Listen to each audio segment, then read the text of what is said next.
Okay, a new report reveals that the United Kingdom is selling record amounts of arms to Israel. The Campaign Against Arms Trade Organization says that in 2017, the UK sold weapons worth £221 million to Israel.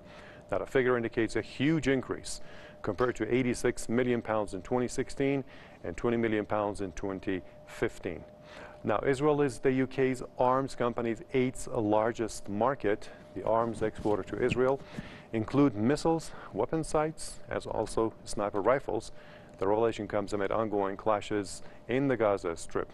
Israel has stepped up attacks on Gaza ever since Palestinians began the Great March of Return protests on March 30th. Since then, Israeli forces have killed at least 124 Palestinians and injured thousands more. Joining me from Bristol now is Tony Gosling, who is an investigative journalist via Skype. Let's ask Tony Gosling, good to have you with us in the first place. What do you think this is happening? I mean, why is the UK, instead of listening to the Palestinians' hardships and reaching out to them, is selling arms to Israel? And there are concerns that Israel has been using those British-supplied arms against the Palestinians when they're using excessive force regarding peaceful protests.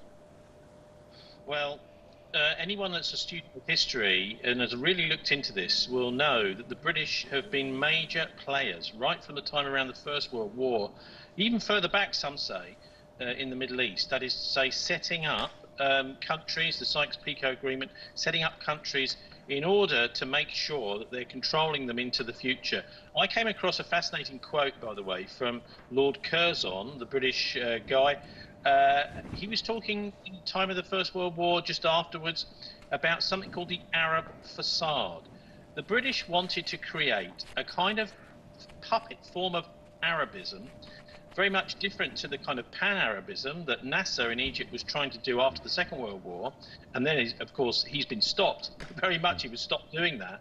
But this Arab facade, the idea being that it would be a kind of a form of puppet regimes that were supposed to be people in charge of Arab countries, but that they were actually controlled from abroad. We've seen a similar sort of thing, obviously, in Yemen. You know, the British and the Americans doing the blockade with their navies, etc., and getting other people to do the fighting from the air and on the ground like the Saudis have. But look, our involvement with arming Israel has ramped up massively, as you rightly pointed out, and the wonderful campaign against the arms trade in London have also discovered.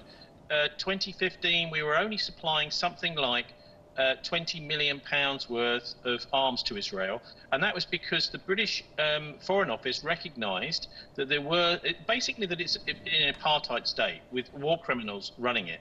So in 2016, that had ramped up to an amazing 450% increase. So we can see that under the tail end of this Conservative government, with Theresa May at the Home Office, etc., David Cameron and his last days, and Theresa May now as Prime Minister, that's gone up, just in 2016, went up 450%.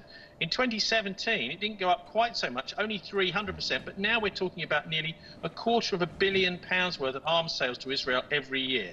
So at the very least, all you can say is that the British are complicit with the war criminals who think it's okay to use soldiers to shoot unarmed, peaceful protesters, civilians, who are simply trying to claim back their own land, as the Zionists say they are.